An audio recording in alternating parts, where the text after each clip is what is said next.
নমস্কাৰ বন্ধুসকল, মই দেৱাশিষ। আজি লাইভ মাৰ্কেটত মই আপোনালোকক এটা বস্তু দেখাব গৈ আছোঁ। সেইটো আপোনালোকে মন দি শুনিব। সো বেছি দেৰি নকৰি আমি চাৰ্টলৈ যাওঁ। এখন দেখিছে বেংক নিফটিৰ চাৰ্ট আৰু নিফটি 50 চাৰ্ট। মানে দুইখন চাৰ্ট হৈছে এখন বেংক নিফটিৰ চাৰ্ট, এখন নিফটি 50 চাৰ্ট দেখিছে আপোনালোকে। সো আজিতো মান্থলি এক্সপায়াৰি হয়, আপোনালোকে গম পায় দুইটাৰে মান্থলি এক্সপায়াৰি হয়। সাধাৰণতে মান্থলি এক্সপায়াৰি দিনাখন কি হয় দেখা গৈছে যে সাইডৱেজে থাকে। সো আজিও কোনো বেলেগ মোমেন্টাম তেনেকৈ নাই। চাওক মাৰ্কেটত পুৰা ফুল সাইডৱেজ হৈ আছে। ইয়াতো বেংক নিফটিত পুৰা 15 মিনিটৰ কেণ্ডেল হয়। সো ইয়াতে মই কি লিখি থোৱা আছে দেখিছে, এই জোনটোৰ ভিতৰত নো ট্ৰেড লিখি থোৱা আছে আৰু ইয়াৰ জোনটোৰ ভিতৰত মই নো ট্ৰেড লিখি থোৱা আছে। সো এই জোনটোৰ ভিতৰত যদি মাৰ্কেট থাকে মই কোনো ট্ৰেড নকৰোঁ, আৰু ইয়াৰ এই দুটা জোনৰ ভিতৰত যদি মাৰ্কেট থাকে মই কোনো ট্ৰেড নকৰোঁ। ওপৰফালে এইটো ৰেজিষ্টেঞ্চ দেখিছে আৰু তলফালে এইটো এটা ছাপৰ্ট হয়। তো মাৰ্কেট গেপ ডাউন খোল খালে দেখিছে, কিন্তু কি হ'ল মাৰ্কেটত সাইডৱেজ নিলে। প্ৰথমতে এটা মোমেন্টাম আহিছিলে ওপৰফালে দেখিছে, এডাল ডাঙৰ কেণ্ডেল বনালে, তাৰ ভিতৰতে মাৰ্কেট এতিয়া সাইডৱেজ হৈ আছে। সো মাৰ্কেটত সাইডৱেজ মাৰ্কেটত আপোনালোকে কেতিয়াও নিজৰ মানে যোনকেইটা টকা সেইকেইটা কেতিয়াও লছ কৰিব নালাগে। আৰু এইটো বস্তু কেনেকৈ গম পায়, 15 মিনিটৰ যদি আপুনি চাৰ্টখনত চাওক, প্ৰথম দুডাল কেণ্ডেলৰ বাহিৰে তাত কোনো কেণ্ডেল ইনভলভ এতিয়ালৈকে নাই। ডাঙৰ কেণ্ডেল ইয়াত আৰু বেলেগ কোনো দেখা পোৱা নাই।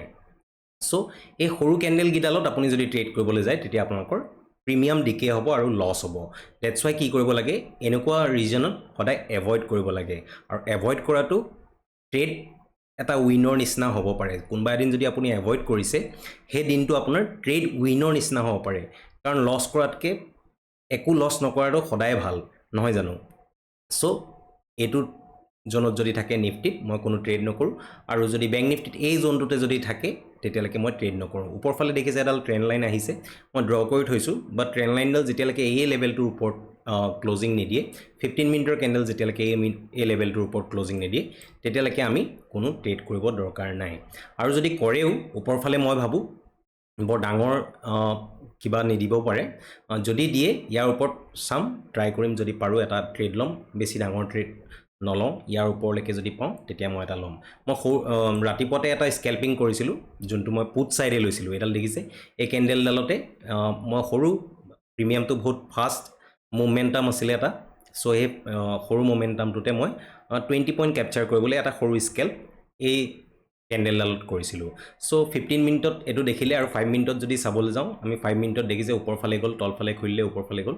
এই কেণ্ডেলডাল যে দেখিছে, এই কেণ্ডেলডালতে মই এটা সৰু স্কেল্প কৰিছিলোঁ যেতিয়া এই লেভেলটো ক্ৰছ কৰিছিলে। দেখিছে এই লেভেলটো যেতিয়া ক্ৰছ কৰিছিলে মই ইয়াতে এটা সৰু স্কেল্প কৰিছিলোঁ 20 পইণ্ট, মোৰ দেন 20 পইণ্ট, কাৰণ মই লৈছিলোঁ 192ত, আৰু বেংক নিফটিত যোনটো চেল কৰিছোঁ মই 126ত।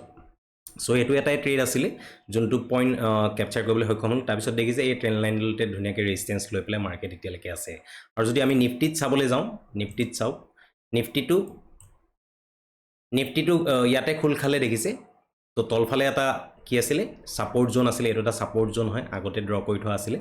চ' লেভেলখিনিৰ বিষয়ে মই কোৱা নাই, আপোনালোকে নিজেই লেভেলখিনি আগৰ ভিডিঅ'টো যদি চাইছে তেতিয়া গম পাব যে লেভেলখিনি কেনেকৈ ড্ৰ কৰিছিলোঁ মই। চ' ইয়াতে খোল খালে, ইয়াতে খোল খাই পেলাই দেখিছে ওপৰফালে গ'ল, ইয়াতে তলফালে আহিলে, গেপ ডাউন খোল খালে, তলফালে আহিলে, তলফালে আহি পেলাই ইয়াতে ছাপৰ্ট ল'লে, ছাপৰ্ট লৈ পেলাই এডাল ডাঙৰ কি বনালে, ডাঙৰ কেণ্ডেল বনালে, যোনডাল কেণ্ডেল EMAৰ ওপৰত ক্লজিং দিলে, বাট ছাষ্টেইন কৰিব পাৰিলে জানো? যেতিয়া এই ছাষ্টেইন কৰিব নোৱাৰিছিলে তেতিয়া মই এটা সৰু ট্ৰেড ইনিচিয়েট কৰিছিলোঁ। চ' ইয়াত মই কৰা নাছিলোঁ, মই নিফটিত বেংক নিফটিত কৰিছিলোঁ। নিফটিত এইখিনিটো এটা সৰু স্কেল বনে, বাট মই লৈছিলোঁ বেংক নিফটিত। চ' আকৌ ইয়াতে আহি পেলাই ছাপৰ্ট ল'লে দেখিছে, ইয়াতে ছাপৰ্ট লৈ পেলাই ওপৰফালে গ'ল আৰু ছাইডৱেজ হৈ আছে। আৰু মই ইয়াতে কি লিখা আছে, নো ট্ৰেড জোন লিখি থোৱা আছে। মই ইয়াতে নো ট্ৰেড লিখি থৈছোঁ, বাট এই মোমেণ্টামটোৰ কাৰণে মই এই ট্ৰেডটো ইনিচিয়েট কৰিছিলোঁ।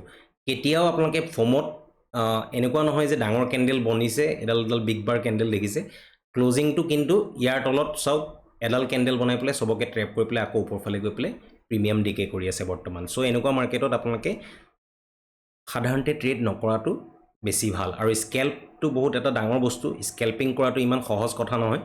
স্কেল্পিং আপুনি বহুত ফাষ্ট হ'ব লাগিব। যদি আপুনি ফাষ্ট হ'ব নোৱাৰে এক্সিকিউট কৰোঁতে বা এণ্ট্ৰি এক্সিট কৰোঁতে, যদি আপোনালোকে ফাষ্ট নহয় তেতিয়া লছ হোৱাটো খাটাং। চ' 2-3 দিন আপোনাৰ হয়তো তেনেকৈ প্ৰফিট আহিব পাৰে, বাট কোনোবা এদিন এনেকুৱা হ'ব যে গোটেই প্ৰফিটখিনি এটা ডাঙৰ লছত কনভাৰ্ট হ'ব। চ' সদায় স্কেল্পিং আপোনালোকে দূৰত থাকক। প্ৰথমতে আপোনালোকে স্কেল্পিং কৰিবলৈ ট্ৰাই নকৰিব কোৱান্টিটি সৰু কোৱান্টিটি লৈ পেলাই ডাঙৰ পইণ্ট কেপচাৰ কৰিবলৈ আপোনালোকে ট্ৰাই কৰিব এইবিলাক চিন্দিগিৰিবিলাক কৰি একো লাভ নাই চ' এইটোৱে আছিলে মোৰ ভিডিঅ' যদি ভাল পালে লাইক এটা কৰি দিব আৰু শ্বেয়াৰ কৰি দিবলৈ নাপাহৰিব ধন্যবাদ